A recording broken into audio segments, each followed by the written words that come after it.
are we getting this inside? We're lifting it. How heavy is it? It's not that. So you probably already know what's in this box. It's really big. I got a brand new Eurorack case. It is from Too Many Synths. What do you think? Sock? Arjan and I have been working on this case for a bit now. It finally arrived. The special edition. The special edition. Power. It finally arrived a couple weeks ago, and I've been sitting on this video because I wanted to do some patching and get it all hooked up. God, it's big.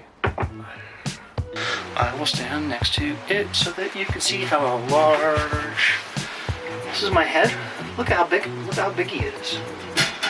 This video is going to be about this case, this wonderful case, what's in it, the power that's going on underneath it, module order.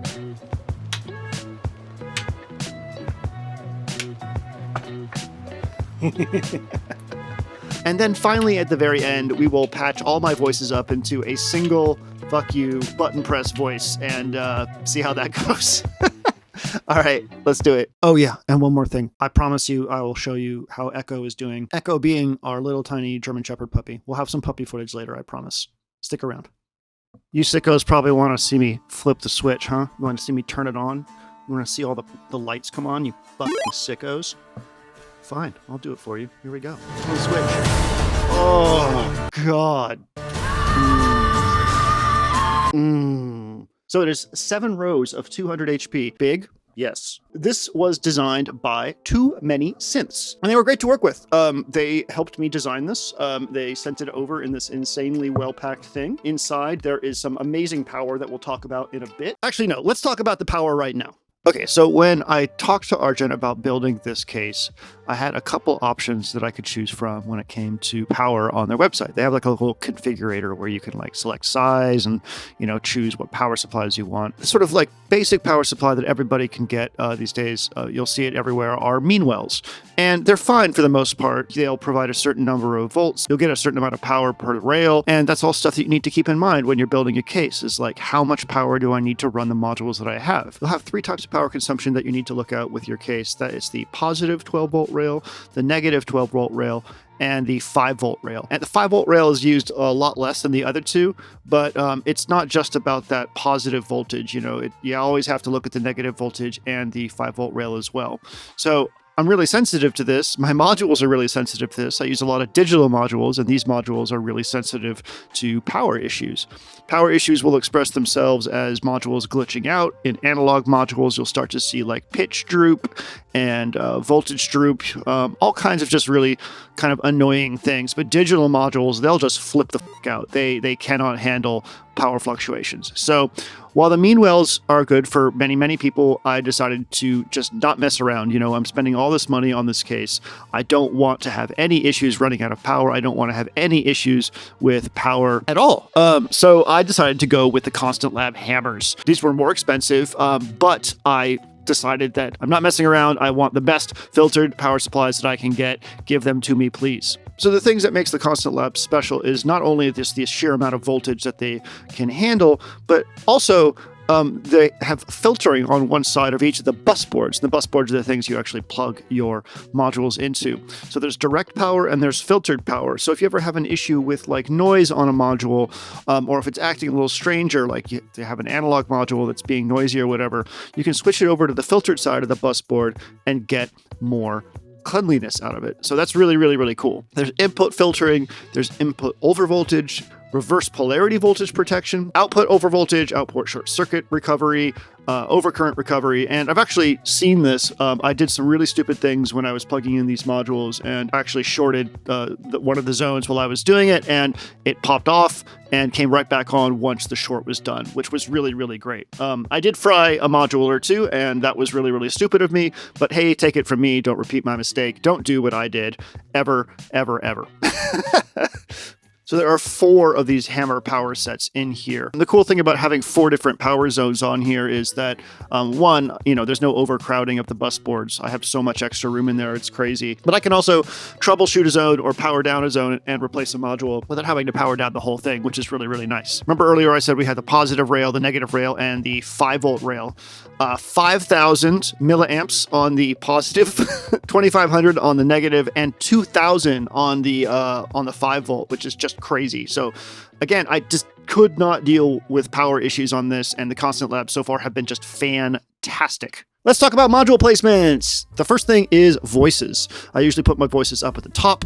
Then I go into VCA and envelope generators. Then I go into filters. Then I go into effects. And then I go out.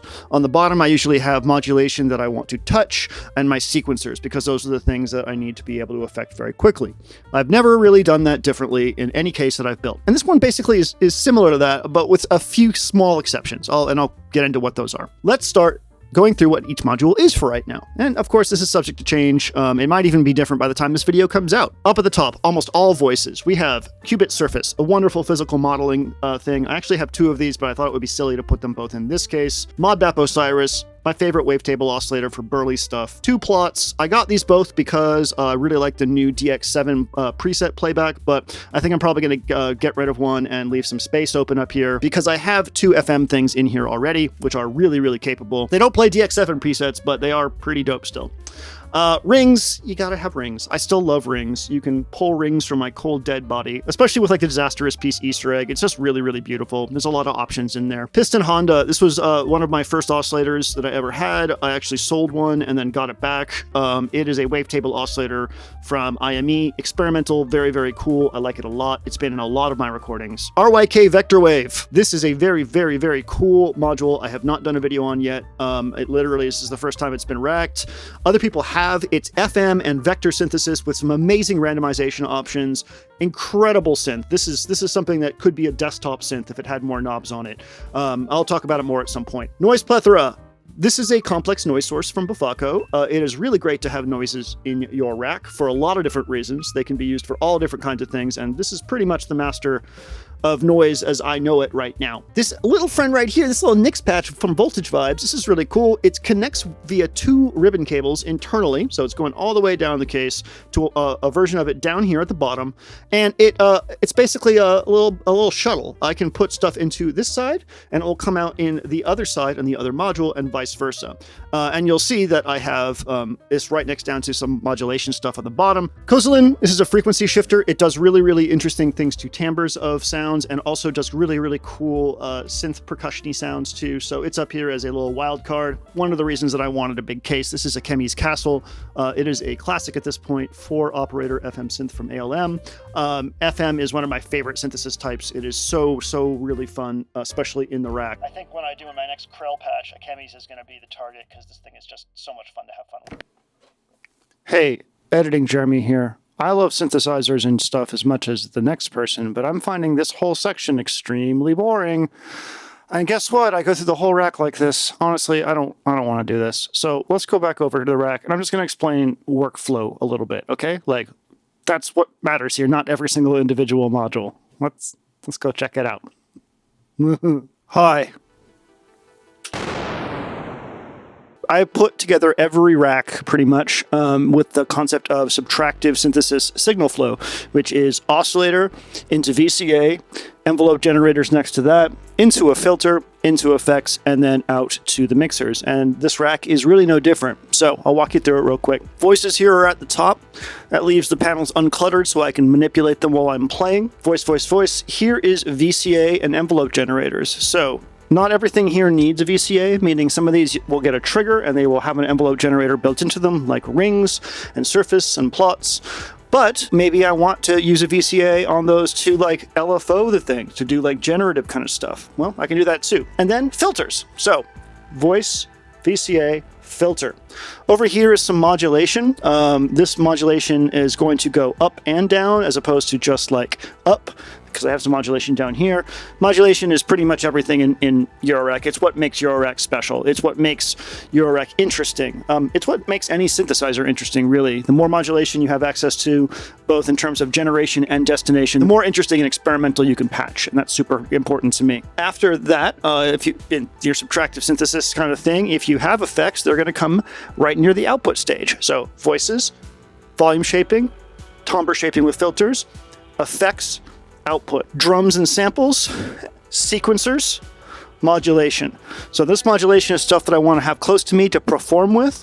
Sequencers I'm going to be touching quite a lot during the performance of patches.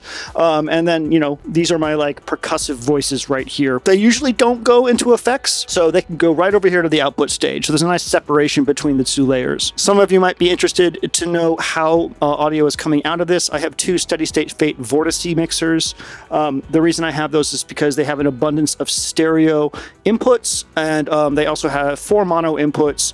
The mono inputs can be panned as well, so you basically have a ton of stereo possibilities. Since all my voices are stereo once they go through effects, that's important to me. The other thing that's cool about them is while most mixers just have like a stereo output, you know, they all sum it all to a stereo output. Vortices has that, but it also has a stereo bus output, meaning all the stereo inputs go to an output and all the mono inputs go to an output. So you actually get like the ability to stem off of it and record 2 separate stereo stems off one mixer, which is really, really great. And that's how I record. I like to record at least some separation, like drums I keep separated. Sometimes basses and effects and stuff like that I'll keep separated, just because it means that I can mix things down the line, chop them up, remix them, all that kind of stuff. And that's basically it.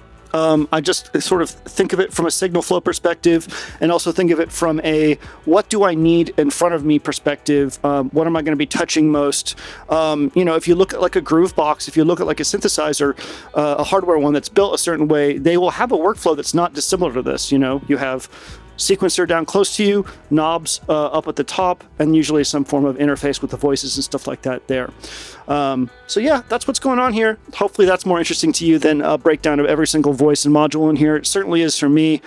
It's exhausting. So with that said, we can skip right to checking out what the puppy's doing. You want to check out what Echo's doing? Let's go check out what the puppy's doing. Come on, let's go. POV, you are dead. I'm being consumed. Did you say something? Hi, Echo. Large baby.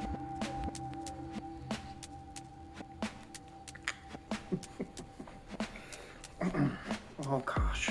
She stunk so bad when we brought her home, but now she smells like a puppy. Why are you eating my foot? Little one. Why are you eating my foot? There's Echo. Hi. Oh, I see. That makes sense. Okay, well, we're going to do it now. We're going to patch every single voice in here. How are we going to do it? I don't know yet. Okay, so we're going to use the drop here to turn our things on and off, and we'll start sending that out to all of our voices. Trig. That. Trig. Come here. Oh. Oh, God. Oh.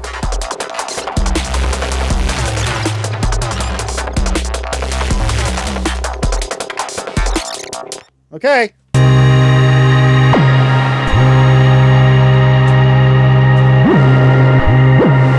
Okay, that was lame. What if these all go into volt per octave?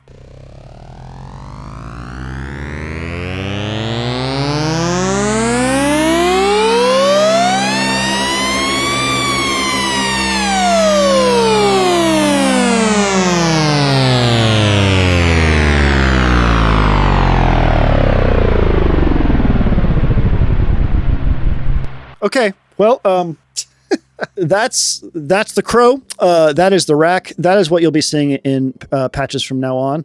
From me, I like how it's just doing this terrifying sort of Dead Space thing in the background there. Thank you so much to Too Many Synths for helping me make this case a reality. Thank you to Voltage Vibes. Shout out to Constant Labs for their impeccable power.